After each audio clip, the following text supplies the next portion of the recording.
Eco club के इस गठन में, जो हमारा अगस्त का महीना है और इस अगस्त का महीना में हमारा जो थीम है हरियाली और जैव विविधता, ठीक है। और इसमें हमारे सचिव और अध्यक्ष साथ में सदस्यगण भी हैं और इस मीटिंग में जो उसका मुख्य उद्देश्य है उसके बारे में हम लोग समझेंगे और विद्यार्थी होने के नाते हम क्या कर सकते हैं, हमारा क्या दायित्व हो सकता है, अपने अपने कर्तव्यों को समझेंगे, ठीक है। तो इस मीटिंग को सचिव और है ना जो हमारे अध्यक्ष हैं और साथ साथ सदस्य के जो मेंबर हैं है ना उसके अनुकूल हम अपने बातों को रखते हैं। फिर बारी बारी से आपको भी मौका देंगे अपने अपने बातों और विचारों को रखने के लिए। फिर हम लोग इसको लेकर के क्या कर सकते हैं उस ऊंचे स्तर पे, विद्यालय स्तर पे है ना, ग्रामीण क्षेत्र में हमारा क्या योगदान हो सकता है, इस मतलब इस पहलू को लेकर के उस पर हम विचार करेंगे। तो सबसे पहले आज समस्या क्या बना, ठीक ना, कि जिस पे चर्चा करना पड़ रहा है हरियाली और जैव विविधता। तो सबसे बड़ा हो रहा है क्या, हमने बताया था कि पृथ्वी पे प्रदूषण का मेन कारण हो गया है ओवर पॉपुलेशन, बढ़ती जनसंख्या।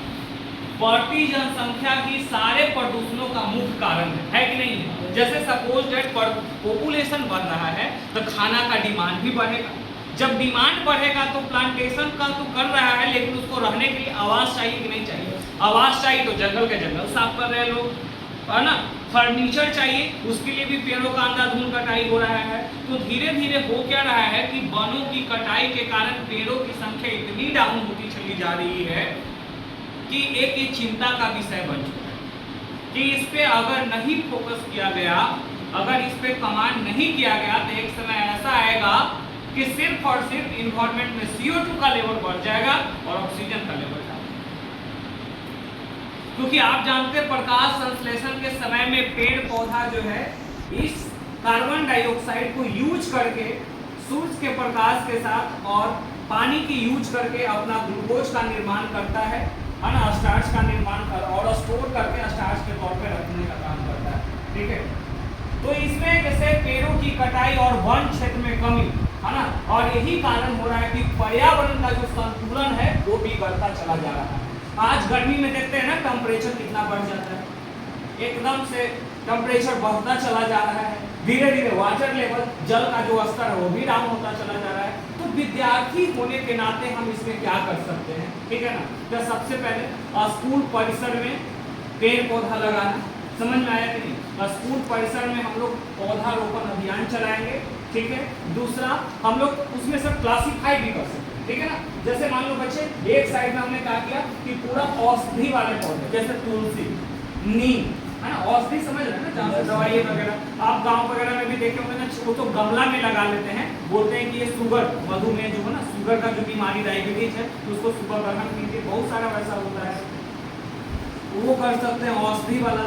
दूसरा है ना, क्या बता सकते हैं, पुष्प वाटिका, अलग अलग फ्लावर वगैरह लगा करके उससे भी हम लोग ऐसा कर सकते हैं। और एक पेड़ माँ के नाम वाला जो अभी चल रहा है, तो यहाँ पे विद्यालय में हम ऐसा कर सकते हैं कि मान लो किसी भी विद्यालय में 245 विद्यार्थी हैं टोटल, तो अगर हम बोले एक पेड़ सबको अपना अपना गोद ले लो, समझ में आया कि नहीं, यानी एटलीस्ट एक पेड़ को आपको ध्यान देना है, ठीक है ना। जैसे मान लो कि ये पेड़ है ना, हम इसको बोले आराध्या है ना, ये क्या करो, इसको लेकर के तुम्हें क्या करना है, देखभाल करना है, ठीक है ना। तो कितना पानी देना है, कैसे इसको मेंटेन करना है, ये सारा जिम्मेवारी इसकी। अगर इसमें कुछ होता है तो फिर ये रिस्पॉन्सिबल, ठीक है।